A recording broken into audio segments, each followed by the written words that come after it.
Hello, power system by CL Wadhwa या series मधील आजचा हे आपल्या ठिकाणी 4th लेक्चर आहे। या लेक्चर मध्ये अगेन आपण इम्पॉर्टंट MCQ चे डिस्कशन करूया। या ठिकाणी क्वेश्चन नंबर आहे 41। In order to have the lower cost of the electrical energy generation. आता जे आपण इलेक्ट्रिसिटी जनरेट करतो in case of the power plant, मग त्या पॉवर प्लांट मध्ये आपण काय करतो तर कणी पर युनिटची कॉस्ट कशा पद्धतीने मिनिमम ठेवता येईल, कशा ठिकाणी कमी होईल याचा आपण विचार करतो। मग या ठिकाणी आपल्याकडे ऑप्शन दिलेला आहे तर लोड फॅक्टर आणि डायव्हर्सिटी फॅक्टर बद्दल त्यांनी या ठिकाणी आपल्याकडे ऑप्शन मध्ये दिलेला आहे। मग जर आपण ऑप्शनचा विचार केला असेल तर पहिल्या ऑप्शन मध्ये आहे load factor and diversity factor. त्यानंतर अगेन सगळ्या ऑप्शन मध्ये काय तर load factor and diversity factor बद्दल डिस्कशन केलेलं आहे। आपल्याला पहिल्यांदा लोड फॅक्टर म्हणजे काय असेल याच्याबद्दल डिस्कशन करणं काय तर गरजेचं आहे। मग load factor is nothing but the ratio of कुणाचा असतो तर average load divided bye maximum demand on the power station और त्या प्लांट वरती असणार काय तर मॅक्झिमम डिमांड। यालाच आपण ट्रिकच्या माध्यमातून लिहू शकतो काय तर LAM म्हणजे load factor is equal to काय तर average demand, average load divided by काय तर मॅक्झिमम डिमांड। अच्छा, या ठिकाणी यालाच आपण लिहू शकतो काय तर युनिट जनरेटेड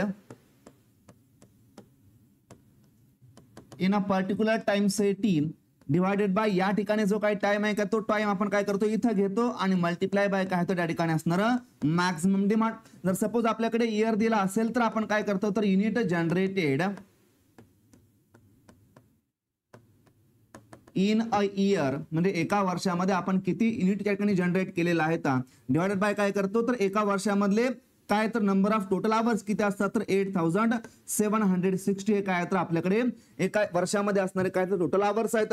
मल्टिप्लाय बाय या ठिकाणी काय करतो तर आपण त्या प्लांट वरती असणार मॅक्झिमम डिमांड करतो म्हणजे हे काय भेटतं तर आपल्याकडे आपल्याकडे असणार लोड फॅक्टर भेटतो। आता आपल्याकडे कधी कधी काय केलेलं असतं बघा तर हा लोड फॅक्टर दिलेला असतो, त्यानंतर आपल्याकडे या ठिकाणी हे मॅक्झिमम डिमांड दिलं असतं आणि या ठिकाणी आपल्याला विचारलेलं काय असतं का तर find number of unit generated in a particular time same. तो काय तर आपल्याकडे एका वर्षाचा टाइम दिला असेल, एका वर्षामध्ये आपल्याकडे किती या ठिकाणी युनिट जनरेट झालेला आहे। मग त्या केस मध्ये काय करायचं तर unit generate in year is equal to या ठिकाणी असणारा load factor multiply by 8760 multiply by काय तर त्याचा मॅक्झिमम डिमांड करायचा। आपल्याकडे काय भेटेल तर number of unit generated in that particular year हे आपल्याकडे काय तर आपल्याकडे भेटेल। ओके, सेकंड नंबरचे आपण डेफिनेशन पाहतो डायव्हर्सिटी फॅक्टरची। मग त्या डायव्हर्सिटी फॅक्टर बद्दल आपण काय लिहू शकतो तर diversity factor is nothing but the ratio of कुणाचा आहे तर sum of maximum individual demand. हा काय तर रेशिओ आहे कुणाचा sum of the maximum individual demand divided by या ठिकाणी काय असेल तर simultaneous maximum demand on the power system.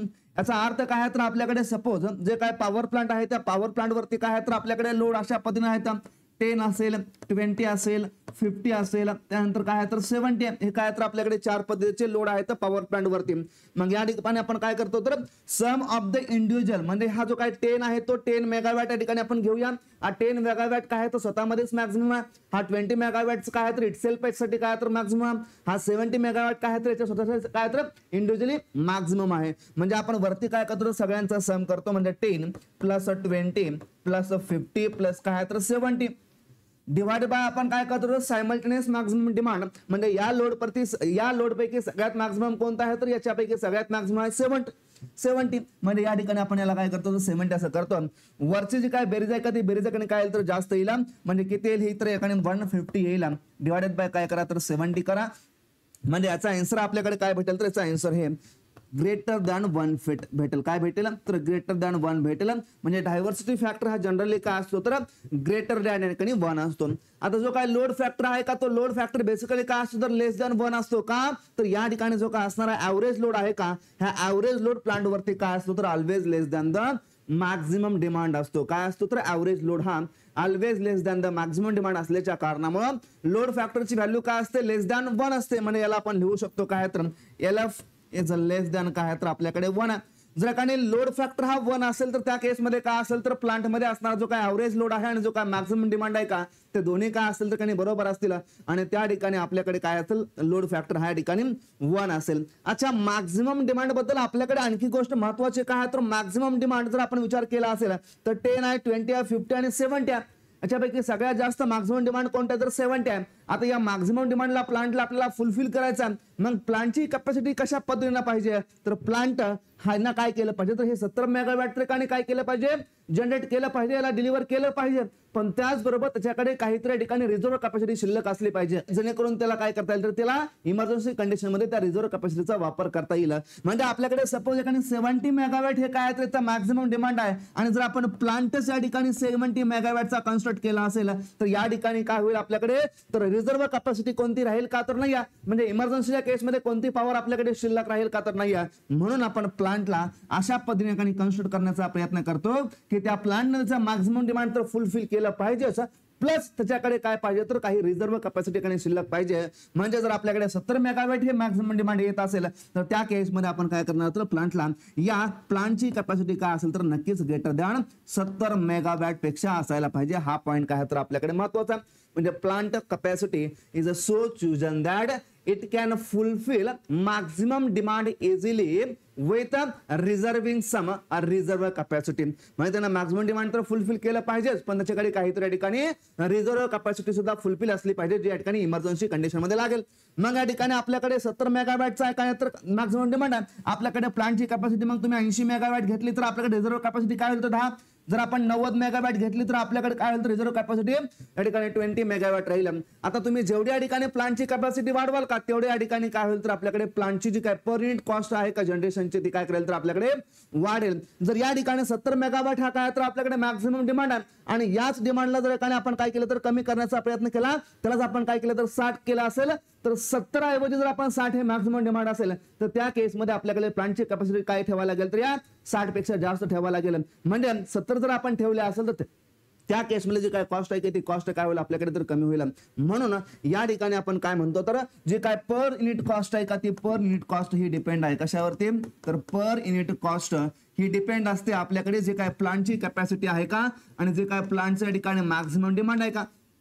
आता प्लांट वरती असणारं जे काय मॅक्झिमम डिमांड आहे, मॅक्झिमम डिमांड हे ऑल टाइम साठी असतं का तर नसतं, हे किती वेळासाठी असतं, हे शॉर्ट टाइम साठी असतं. मग जर शॉर्ट टाइम इंटरव्हल साठी आपल्याकडे 70 मेगावॅटचा डिमांड येत असेल आणि बाकी डिमांड काय आहे तर 50 मेगावॅट पेक्षा कमी असेल, तर या ठिकाणी आपल्याकडे प्लांट हा अननेसेसरीली काय 70 मेगावॅट पेक्षा जास्त आपल्याला कन्स्ट्रक्ट करावा लागेल, आणि त्या केसमध्ये आपल्याकडे अननेसेसरीली पर युनिट कॉस्ट ठिकाणी वाढेल. म्हणून आपण काय करतो तर जे काय प्लांट आहे त्या प्लांटला आपण काय करतो तर अशा पद्धतीने कन्स्ट्रक्ट करण्याचा प्रयत्न करतो, जेणेकरून काय होईल त्याचा वरती त्यांना मॅक्झिमम डिमांडला फुलफिल तर केलं पाहिजेच, पण त्याच्याकडे काहीतरी रिझर्व्ह कॅपॅसिटी शिल्लक असली पाहिजे. म्हणून जेव्हा जेव्हा आपल्याकडे मॅक्झिमम डिमांडचा प्रश्न येईल का, तो मॅक्झिमम डिमांड आपण काय करतो कमी करण्याचा प्रयत्न करतो, जेणेकरून प्लांटची कॅपॅसिटी आपल्याला कमी ठेवता येईल आणि कॉस्ट काय होईल आपल्याकडे मिनिमम या ठिकाणी असेल. म्हणजे काय पर युनिट कॉस्ट आहे का, ती पर युनिट कॉस्ट या ठिकाणी आपल्याकडे काय तर कमी असेल, जेव्हा जेव्हा प्लांट वरती असणारे जे काय मॅक्झिमम डिमांड आहे का, ते मॅक्झिमम डिमांड काय असेल आपल्याकडे तर कमी असेल. आता मॅक्झिमम डिमांड आपण कमी केलं, एमडी या ठिकाणी काय केला कमी केला, याचा अर्थ काय तर या ठिकाणी असणारा लोड फॅक्टर काय होईल तर आपल्याकडे वाढेल. अच्छा, या ठिकाणी जर आपण विचार केला असेल तर या ठिकाणी आपण काय करतोय, सायमल्टेनियस मॅक्झिमम डिमांड किती घेतला आपण तर 70 घेतला. जर या 70 ला आपण काय केलं कमी करण्याचा प्रयत्न केलो, आणि या लोडला जर आपण काय केलो या बाकी डिमांड मध्ये जर डायव्हर्ट करण्याचा प्रयत्न केलो, म्हणजे या ठिकाणी हा लोड काय तर 70 मेगावॅट घेतो, या 70 घेण्याच्या ऐवजी यातला काय करा तर एकाने 20 इथं डायव्हर्ट करा, म्हणजे एकाने काय तर 10 + 20 होईल. अगेन याच्या मधला काय करा तर 20 इकडे डायव्हर्ट करा, म्हणजे काय होईल तर हा अगेन 20 + 20 होईल. 70 मधून एकाने काय गेला 40 गेला, 30 मेगावॅट हा लोड राहिला. म्हणजे आपल्याकडे इथं 30 आहे, इथं 40 आहे, इथं 50 आहे, आणि इथं काय तर 30 आहे. म्हणजे आपल्या प्लांटचा आता मॅक्झिमम डिमांड काय झालं तर maximum demand of the plant is equal to 50 megawatt झालं. आणि 50 मेगावॅट जर आपल्याकडे एमडी असेल तर त्या केसमध्ये प्लांटची कॅपॅसिटी काय असायला पाहिजे तर 50 मेगावॅट पेक्षा जास्त थोडीशी असायला पाहिजे, जेणेकरून त्याच्यामध्ये काहीतरी रिझर्व्ह कॅपॅसिटी या ठिकाणी असायला पाहिजे. म्हणून आपण काय म्हणतो तर मॅक्झिमम डिमांडला कमी करा, मॅक्झिमम डिमांडला डायव्हर्ट करण्याचा प्रयत्न करा, जेणेकरून आपल्याकडे काय होतं लोड फॅक्टरची व्हॅल्यू वाढेल आणि डायव्हर्सिटी फॅक्टरची व्हॅल्यू वाढेल. म्हणून आपण काय म्हणतो per unit cost is the minimum when both load factor and diversity factor are high. जर दोन्हीची व्हॅल्यू या ठिकाणी हाय होत असेल, दोन्हीची व्हॅल्यू जर हाय असेल तर त्या केसमध्ये काय असेल तर पर युनिट कॉस्ट ही मिनिमम असेल. मग आपण पहिला डायव्हर्सिटी फॅक्टर हा काय तर ऑलरेडी ग्रेटर दॅन 1 आहे, लोड फॅक्टर हा काय तर लेस दॅन 1 आहे. हा जेवढ्या ठिकाणी क्लोजर टू द 1 असेल तेवढ्या ठिकाणी काय असेल तर पर युनिट कॉस्ट या ठिकाणी मिनिमम असेल. The load factor and diversity factor should be या ठिकाणी हाय असायला पाहिजे. तर म्हणजे ऑप्शन नंबर काय आहे तर D is the correct answer आहे या क्वेश्चनचा. या दोघांपैकी एक हाय आणि एक लो असून चालेल का तर नसेल. आपल्याला दोघांना या ठिकाणी काय करायला लागेल तर हाय ठेवावं लागेल, जेणेकरून कॉस्ट या ठिकाणी काय असेल तर हाय असेल. Next time the insulation of the modern extra high voltage line is a design on the basis of the. आता जे काय इन्सुलेशन असतं का या इन्सुलेशनचं डिझायनिंग आपण काय करतो तर नेहमी ओव्हर व्होल्टेजच्या बेसिस वरती करतो. म्हणजे काय व्होल्टेज आहे काय व्होल्टेजच्या बेसिसवरती आपण काय करणार इन्सुलेशन डिझाइन करणार. आणि जे आपल्याकडे या ठिकाणी कंडक्टर आहे का त्या कंडक्टरची जी काय साईज असेल का साईज ऑफ कंडक्टर हे आपण काय करतो तर त्याची जे काय करंट कॅरिंग कॅपेबिलिटी आहे का याच्यावरती करतो. मग साईज मध्ये अगेन आपल्याकडे काय तर दोन पॅरामीटर आहेत. मग साईज मध्ये कोणते असेल तर जर voltage is less than 220 kV असेल तर या केसमध्ये आपण काय करतो असं डिझायनिंग करतो on the basis of the current carrying capability.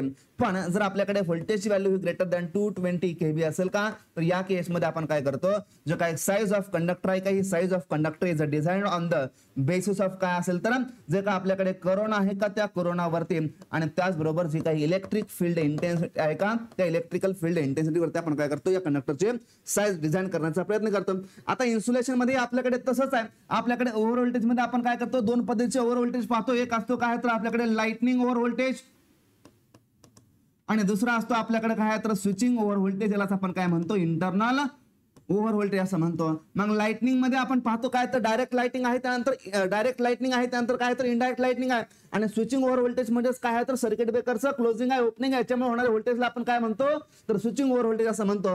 मग लाइटनिंग ओव्हर व्होल्टेज हे डेंजर असतात. कधी जर व्होल्टेज काही लेस दॅन 345 kV असेल तर या केसमध्ये काय असतात तर लाइटनिंग ओव्हर व्होल्टेज हे मोर सेव्हर असतात. आणि जर स्विचिंग ओव्हर व्होल्टेजचा विचार केला असेल तर जर या ठिकाणी व्होल्टेजची लेवल ही 345 किलो व्होल्ट पेक्षा एकाने जास्त असेल तर या ठिकाणी जे काही स्विचिंग ओव्हर व्होल्टेज आहेत का त्यांनाच आपण काय म्हणतो तर इंटरनल स्विच्ड ओव्हर व्होल्टेज असं म्हणतो. हे काय असतात तर जास्त डेंजर असतात. म्हणून जेव्हा जेव्हा व्होल्टेजची लेवल ही 345 kV पेक्षा जास्त असेल त्या केसमध्ये आपण इन्सुलेशनचं डिझायनिंग करतो on the basis of the switching over voltage. त्याला आपण काय म्हणतो तर इंटरनल स्विच्ड ओव्हर व्होल्टेज म्हणतो. आणि तेच म्हणजे काय असतं सर्किट ब्रेकरचं काय करायचं आपण ओपनिंग करतो क्लोजिंग करतो. याच्यामुळे येणारे जे काही सडन ट्रान्झिएंट आहेत सडन सर्जेस आहेत का they are non as the switching over voltage. आणि जेव्हा जेव्हा आपण व्होल्टेजची लेवल ही 345 kV पेक्षा कमी घेतो का त्या केसमध्ये काय असतात आपल्याकडे बेसिकली तर लाइटनिंग ओव्हर व्होल्टेज हे डेंजर असतात.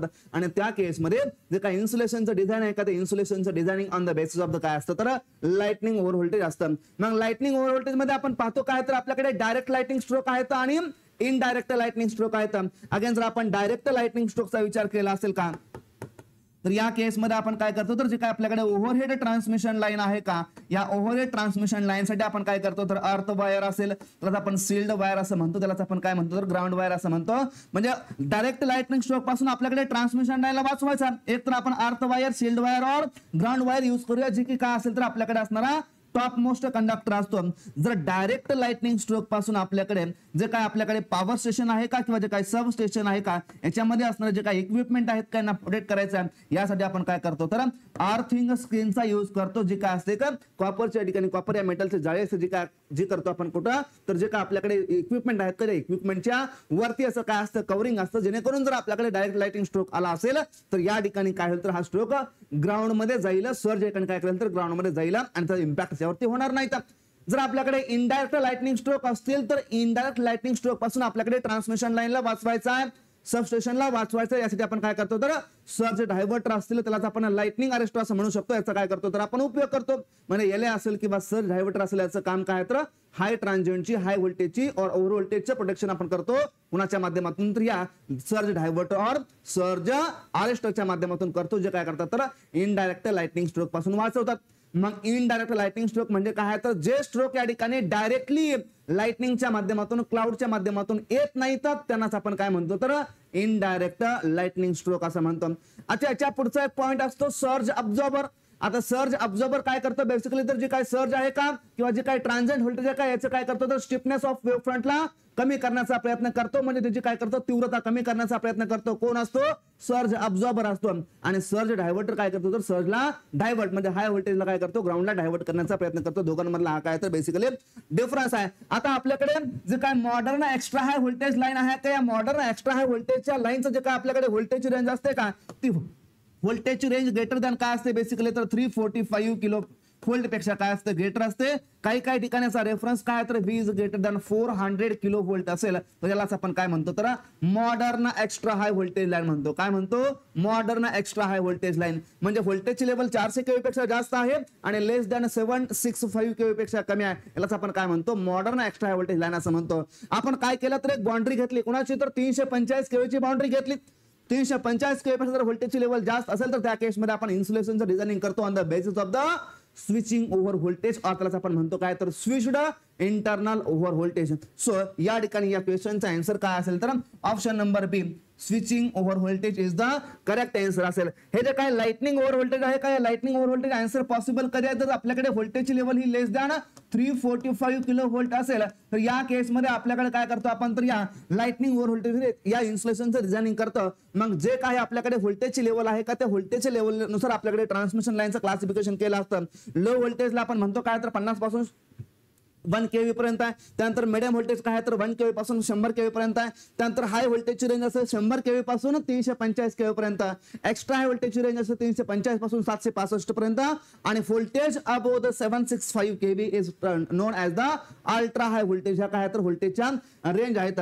हे सर्व आपल्या दिलेलं आहे कशामध्ये तर क्लास नोट्स मध्ये दिलेलं आहे. या ठिकाणी आपण ओव्हर व्होल्टेज बद्दल डिस्कशन केलं. लाइटनिंग आहे तर स्विचिंग आहे तर या ठिकाणी हे काय तर 345 kV बाउंड्री आहे. Lightning over voltage below 345 kV insulation is design on the basis of the lightning over voltage. आता या ठिकाणी लाइटनिंग ओव्हर व्होल्टेज पासून आपल्याला वाचवायचं आहे. डायरेक्ट लाइटिंग स्ट्रोक आहे तर मग या ठिकाणी काय असेल तर ग्राउंड वायर सील्ड वायर और earth wire is the highest conductor that provides the low resistance part two the ground for the direct lightning stroke. या ठिकाणी आपल्याकडे स्विचिंग ओव्हर व्होल्टेज आहे तर ज्यावेळेस आपल्याकडे सर्किट ब्रेकरचं ओपनिंग और क्लोजिंग होईल त्या केसमध्ये काय तर आपल्याकडे LC ऑसिलेटर फॉर्म होईल आणि त्या केसमध्ये काय तर हाय सर्च व्होल्टेज आपल्याकडे येईल. मग above the 345 kV insulation is design on the basis of the switching over voltage. High point काय तर आपल्याकडे महत्वाचा आहे जो की आपण लक्षात ठेवायचा. आता याच्याबद्दल डिस्कशन केलं आहे. In modern extra voltage line the level of insulation is design on the switched voltage हे दिलेलं आहे. आपण क्लासमध्ये याच्याबद्दल MCQ सुद्धा घेतला होता जो की काय तर UPPSC 2019 ला विचारला गेलेला होता. जर या तुम्हाला नोट्स पाहिजे असेल तर तुम्ही या ठिकाणी इलेक्ट्रिकल सिम्प्लिफाईडचा टेलिग्राम चॅनल या ठिकाणी जॉईन करायचा आहे. टेलिग्राम चॅनलची लिंक या ठिकाणी डिस्क्रिप्शन बॉक्स मध्ये दिलेली आहे. नेक्स्ट आपल्याकडे size of conductor in modern extra high voltage line. Again जर का आपण आता डिस्कशन केलं होतं का क्वेश्चनचं या क्वेश्चन मध्ये आपण बोललो होतं काय तर जी काय व्होल्टेजची लेवल आहे ती व्होल्टेजची लेवल जर लेस दॅन 220 kV असेल तर या केसमध्ये जे काय कंडक्टर आहे त्या कंडक्टरची साईज एकाने डिफाइन करतो आपण कशा बेसिसवरती तर एकाने जे काय आपल्याकडे करंट कॅरिंग कॅपॅबिलिटी आहे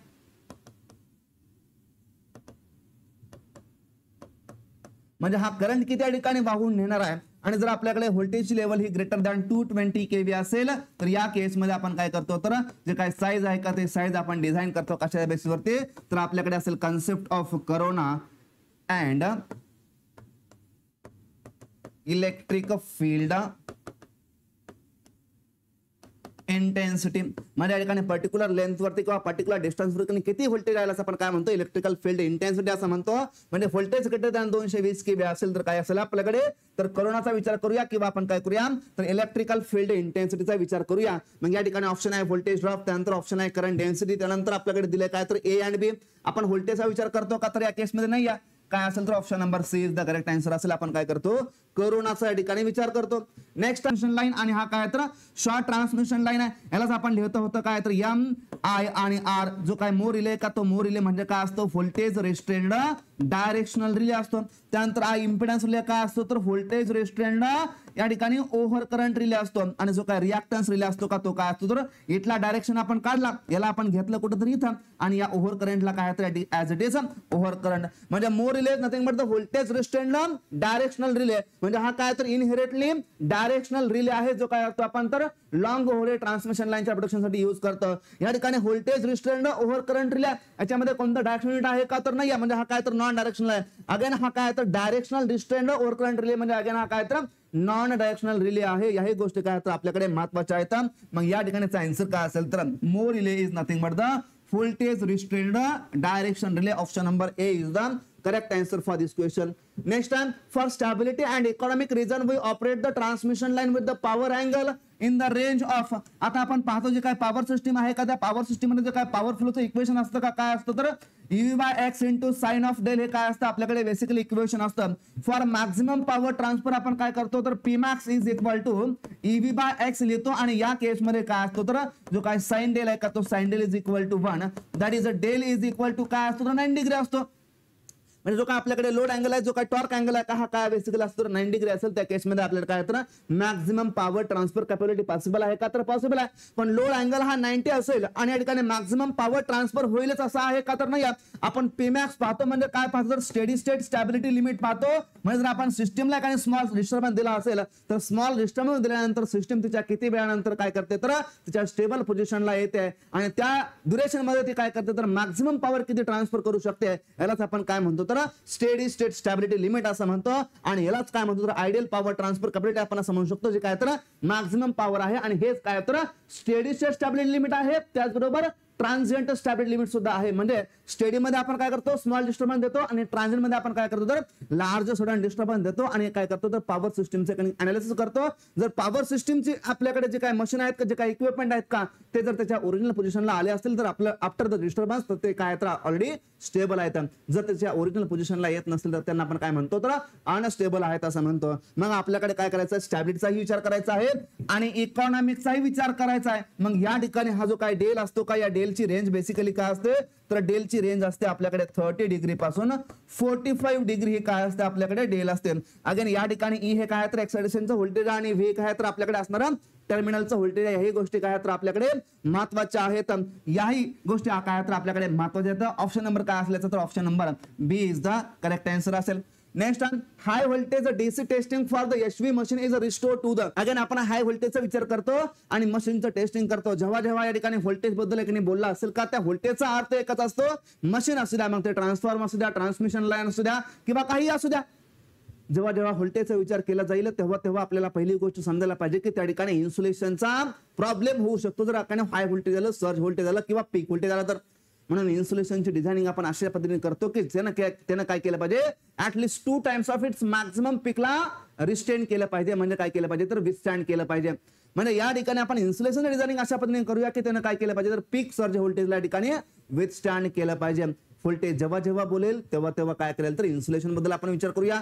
जेव्हा जेव्हा या ठिकाणी करंट कॅरिंग कॅपॅबिलिटी असेल किंवा या ठिकाणी करोना असेल किंवा इलेक्ट्रिकल फील्ड इंटेन्सिटी असेल त्या केसमध्ये आपण काय करूया तर साईज ऑफ कंडक्टरच्या ठिकाणी विचार करूया. मग या ठिकाणी हाय व्होल्टेज आणि पुढे म्हणतं काय तर DC testing of the HV machine ही कशासाठी केली जाते तर आपल्याकडे या ठिकाणी जिथे जिथे वर्ड इन्सुलेशन आहे का त्या इन्सुलेशन बद्दल आपल्याला डिस्कस करायला लागेल. The certain conclusion regarding the continuous ageing of the insulation.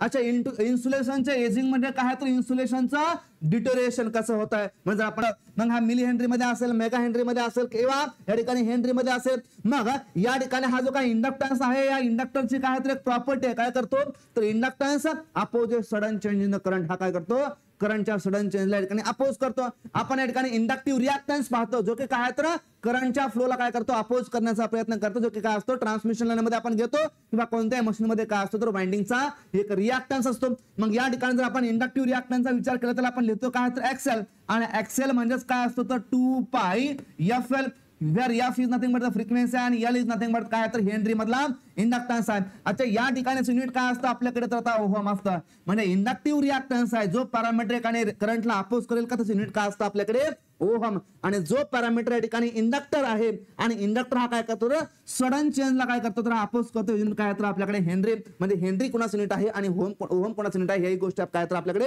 महत्वाच्या लक्षात पाहिजे. आता 2 पाय एफ एल हा जो काय 2 पाय एफ आहे म्हणजे काय तर आपल्याकडे असणारे अँग्युलर फ्रिक्वेन्सी आहे. यालाच आपण लिहू शकतो काय तर 2 pi F is equal to omega times of काय तर आपल्याकडे असणार एल काय तर ओमेगा टाइम्स ऑफ काय तर आपल्याकडे एल. म्हणजे यालाच आपण लिहू शकतो काय तर ओमेगा एल. अच्छा आपण या ठिकाणी म्हणतो काय तर सप्लाय फ्रिक्वेन्सी आपण वाढवलेल्या. जर आपल्याकडे सप्लाय फ्रिक्वेन्सी वाढवला असेल म्हणजे हा जरा एफ ठिकाणी वाढत असेल तर एक्सेल ची व्हॅल्यू या ठिकाणी काय होते आपल्याकडे वाढते आणि एक्सेल वाढतो म्हणजे इंडक्टिव्ह रिॲक्टन्स वाढतोय आणि इंडक्टिव्ह रिॲक्टन्स वाढला असेल तर या केसमध्ये आपल्याकडे चेंज कशामध्ये होईल तर या ठिकाणी चेंज होईल हा रिॲक्टिव्ह पॉवर मध्ये. कशामध्ये चेंज होईल तर रिएक्टिव्ह पॉवर मध्ये चेंज होईल. अच्छा, रिअल पॉवर बद्दल काय तर रिअल पॉवर बद्दल आतापर्यंत आपण डिस्कशन केलेलं नाही, आपण करूया. अच्छा, आपण रिएक्टिव्ह पॉवर पाहतो. या रिएक्टिव्ह पॉवरचा फॉर्म्युला काय असतो तर रिएक्टिव्ह पॉवर ही असते कोणत्या केसमध्ये तर एक तर इंडक्टिव्ह सर्किट असेल किंवा एक तर कॅपॅसिटिव्ह सर्किट असेल. मग ही प्युअर रेजिस्टन्स सर्किट मध्ये रिएक्टिव्ह पॉवर कोणती असते का तर नसते. जो काय रेजिस्टन्स आहे का तो रेजिस्टन्स काय करतो फक्त आणि फक्त रिअल पॉवरला डिसिपेट करतो, ऑब्झर्व करतो. मग या ठिकाणी जर आपण इंडक्टरचा विचार केला असेल तर या केसमध्ये क्यूएल लिहितो. क्यूएल इज इक्वल टू काय असते तर I square times of the XL असते. आपण क्यूसी लिहितो. क्यूसी इज इक्वल टू काय असते तर I square times of the एक्सी और या ठिकाणी लिहितो काय तर व्ही स्क्वेअर बाय एक्सी आणि या ठिकाणी आपण लिहू शकतो काय तर V square divided by XL. पण हे व्ही स्क्वेअर कुठला असेल तर हे व्ही स्क्वेअर त्या इंडक्टरच्या अक्रॉसचं व्होल्टेज और त्या कॅपॅसिटरच्या अक्रॉसचं व्होल्टेज हे आपण फॉर्म्युला पाहतो. कशा केसमध्ये फॉर्म्युला पाहतो तर काय रिएक्टिव्ह पॉवरच्या केसमध्ये आणि ते काय तर कॅपॅसिटिव्ह और इंडक्टिव्ह सर्किट असेल त्या केसमध्ये. अच्छा, जर आपण एकाने एक्सेल वाढला असेल या ठिकाणी काय तर एक्सेल वाढला आणि जर हा आपल्याकडे एक्सेल वाढला असेल इंडक्टिव्ह सर्किटच्या केसमध्ये तर रिएक्टिव्ह पॉवरची व्हॅल्यू काय होते तर आपल्याकडे वाढते. म्हणजे रिएक्टिव्ह पॉवर बेसिकली काय होते आपल्याकडे तर वाढते. हा पॉईंट या ठिकाणचा काय तर आपल्याकडे महत्वाचा आहे. जे का आपण रिएक्टिव्ह पॉवरचा बेसिक इक्वेशन पाहतो काय तर I square times of the XL. अच्छा, दुसरी गोष्ट आपल्याकडे आहे जो काय आपल्याकडे रिअल पॉवर आहे त्या रिअल पॉवर बाबतीत आता आपण रिअल पॉवरचा फॉर्म्युला पाहतो काय तर real power P is equal to VI into cos phi. Remember that V and I are the RMS value. अच्छा, या ठिकाणी जर एक्सेल ची व्हॅल्यू या ठिकाणी वाढत असेल तर रिएक्टन्स वाढतं आणि रिएक्टन्स वाढल्याच्या कारणामुळे जो काय करंट आहे का त्या करंटची व्हॅल्यू बेसिकली काय होते आपल्याकडे कमी होते. जर करंट आपल्याकडे कमी होत असेल या ठिकाणी करंटची व्हॅल्यू कमी होत असेल तर रिअल पॉवर सुद्धा व्हॅल्यू आपल्याकडे काय व्हायला पाहिजे कमी व्हायला पाहिजे. म्हणून for lumped inductive load with the increase in the supply काय होईल आपल्याकडे जो काय रिअल पॉवर आहे का ते रिअल पॉवर काय होते आपल्याकडे डिक्रीज होते आणि जे काय रिएक्टिव्ह पॉवर आहे का ते रिएक्टिव्ह पॉवर काय होते आपल्याकडे इन्क्रीज होते. So option number C is the correct answer आहे. जर या ठिकाणी आपण सप्लाय फ्रिक्वेन्सीला इन्क्रीज करण्याच्या डिक्रीज केला असेल तर त्या केसमध्ये काय होईल तर इंडक्टिव्ह रिएक्टन्स हा कमी होईल आणि इंडक्टिव्ह रिएक्टन्स कमी झाल्याच्या कारणामुळे रिएक्टिव्ह पॉवर ही कमी होईल आणि त्या केसमध्ये इंडक्टिव्ह रिएक्टन्स कमी झाल्याच्या कारणामुळे करंट वाढेल आणि रिअल पॉवरची व्हॅल्यू या ठिकाणी काय करेल तर वाढेल. मग त्या केसमध्ये आपल्याकडे ऑप्शन कोणता असेल तर त्या केसमध्ये आपल्याकडे ऑप्शन हा सेकंड नंबर करेक्ट असेल. P या ठिकाणी वाढेल आणि रिएक्टिव्ह पॉवर या ठिकाणी काय तर कमी होईल. या बेसिक गोष्टी काय तर आपल्याकडे या ठिकाणी महत्त्वाच्या आहेत. तुम्हाला वाटेल सर तुम्ही या ठिकाणी एक्सेल घेतलं खाली जर एक्सेल वाढत असेल तर रिएक्टिव्ह पॉवर काय होते कमी होते. पण एक्सेल वाढतोय ठीक आहे. एक्सेल या ठिकाणी जर आपण इथं घेतला असेल व्ही स्क्वेअर बाय एक्सेल तर या ठिकाणी या व्ही चा विचार आपण करतो काय तर हा V is nothing but the जो काय इंडक्टिव्ह रिएक्टन्स आहे का ते इंडक्टिव्ह रिएक्टन्सच्या अक्रॉसचा काय तर व्होल्टेज ड्रॉप आहे आणि या इंडक्टिव्ह रिएक्टन्सच्या अक्रॉसचा व्होल्टेज ड्रॉप हा डिपेंड असतो कशावरती तर त्या ठिकाणी असणारा इंडक्टिव्ह रिएक्टन्स आणि त्या ठिकाणी असणारा काय तर करंट यांच्यावर डिपेंड आहे. म्हणजे बेसिकली ज्यावेळेस आपण सिरीज सर्किटचा विचार करूया का त्या केसमध्ये आपण काय करतो तर आय स्क्वेअर एक्सेल हा फॉर्म्युला यूज करतो. ज्यावेळेस आपण पॅरलल सर्किटचा विचार करूया का त्या केसमध्ये आपण काय करतो व्ही स्क्वेअर बाय एक्सेल या फॉर्म्युलाचा विचार करतो. तुम्ही दोन्ही फॉर्म्युले वापरा. फक्त या ठिकाणी हे जे काही व्होल्टेज आहे का ते व्होल्टेज घेताना विचार करा कोणता तर ह्या इंडक्टरच्या अक्रॉसचं व्होल्टेज घ्यायचं आहे ना की सप्लाय व्होल्टेज. हा पॉईंट काय तर आपल्याकडे महत्वाचा आहे. नेक्स्ट आहे standard impulse testing of a transformer is requires. आता जे काय आपल्याकडे इम्पल्स टेस्टिंग आहे का ती इम्पल्स टेस्टिंग आपण बेसिकली करतो कासाठी हा पॉईंट आपल्याकडे काय तर महत्वाचा आहे.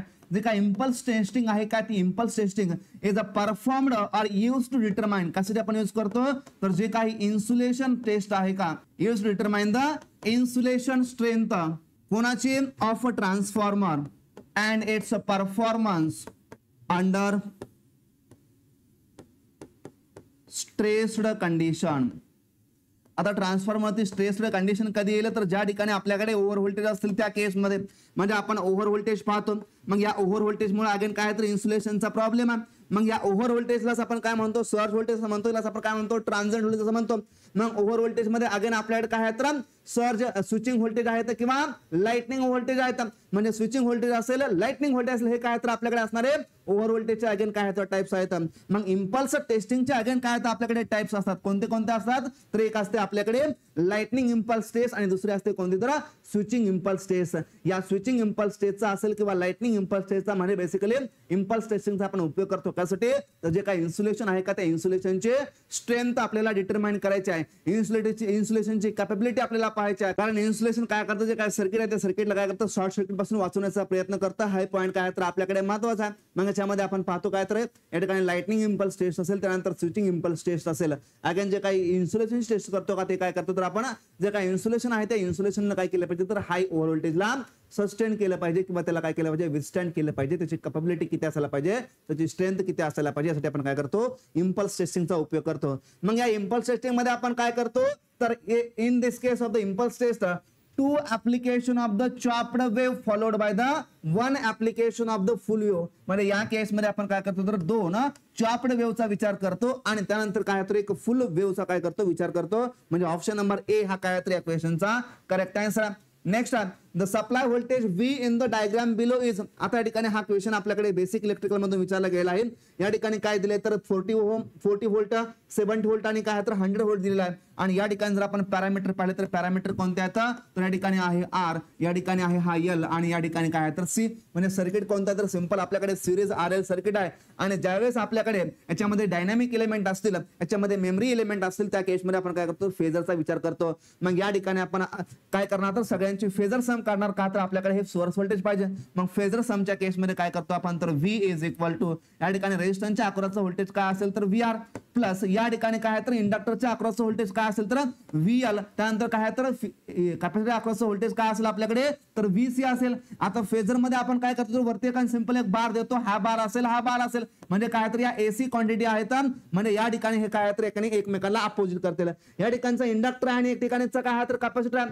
इंडक्टिव्ह सर्किट मध्ये करंट काय करतो, व्होल्टेजला लॅग करतो आणि कॅपॅसिटर मध्ये करंट काय करतो, सिंपल व्होल्टेजला लीड करतो. म्हणजे हे काय दोन्ही एकमेकांच्या अपोजिट मध्ये आहेत. म्हणजे आपण XL पाहतो इज इक्वल टू काय असतो 2πfl आणि XC काय असतो बेसिकली आपल्या तर 1/2π FC असतो.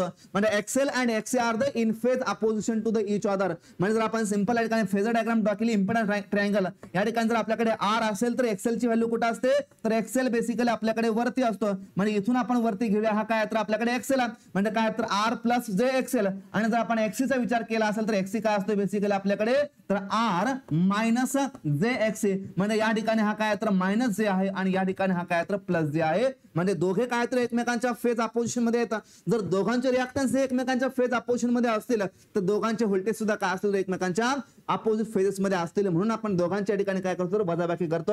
म्हणजे या ठिकाणी VL मायनस VC असेल. आता VL ग्रेटर आहे की VC ग्रेटर आहे यानुसार आपण काय करतो, तर एकाने सबस्टिट्यूट करण्याचा प्रयत्न करतो. या दोघांमध्ये ग्रेटर कोण आहे तर आपल्याकडे VC. म्हणजे हे काय तर कॅपॅसिटर अक्रॉसचा व्होल्टेज ग्रेटर आहे. म्हणून आपण काय करतो, तर VR चा बार प्लस काय असेल तर VC ग्रेटर म्हणून पहिल्यांदा VC घेतला, मायनस काय तर आपल्याकडे असणार या ठिकाणी काय तर हा VL आहे.